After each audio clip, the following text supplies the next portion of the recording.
Ulah Rusia di Ukraina, buat Indonesia ketiban rezeki dapatkan Rafale lebih cepat. Rafale unit pertama Indonesia diprediksi akan datang pada akhir 2026, hitungan kasarnya 3 tahun ke depan Rafale akan datang ke Indonesia. Pembelian Rafale oleh Indonesia disebut sangat urgen. Indonesia membutuhkan penambahan secara kualitas dan kuantitas. Jet tempur Rafale jadi solusi saat ini, bukan F-15 Eagle II, yang digadang-gadang itu. Pembelian lebih penting dibandingkan F-15 Eagle II, dana untuk Rafale sudah ada, sedangkan F-15 Eagle II entah dari mana. Penambahan alutsista yang dilakukan Indonesia juga tak lepas dari keadaan geopolitik tak menentu di Indo-Pasifik. Kelinci Natuna Utara, menjadi bukti bahwa Indonesia harus memperkuat pertahanan yang sedini mungkin.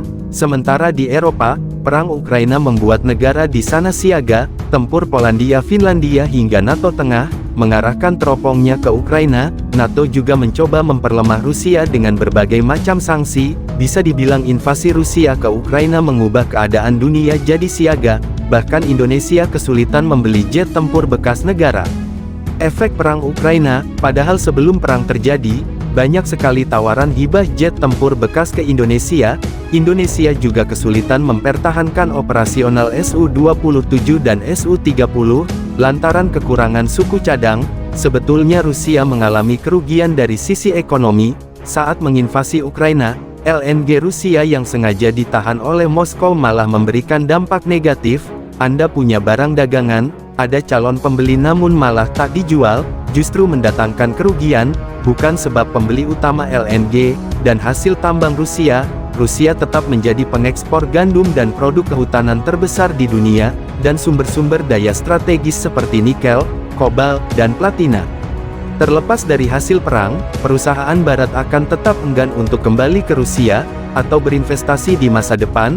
Resikonya terlalu tinggi, jelas RAM Corporation pada tanggal 7 Maret tahun 2023. Situasi saat ini sebenarnya menciptakan kembali pembagian perang dingin ekonomi global di sektor-sektor tertentu. Hanya sekarang Rusia berada pada posisi yang lebih tidak menguntungkan, karena tidak lagi beroperasi di ruang yang lebih luas dari blok Soviet, jelasnya.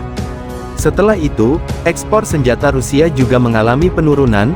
Ekspor senjatanya ke Asia Tenggara juga mengalami penurunan drastis. Situasi ini menguntungkan Prancis yang langsung menyambar kontrak alutsista di Indonesia.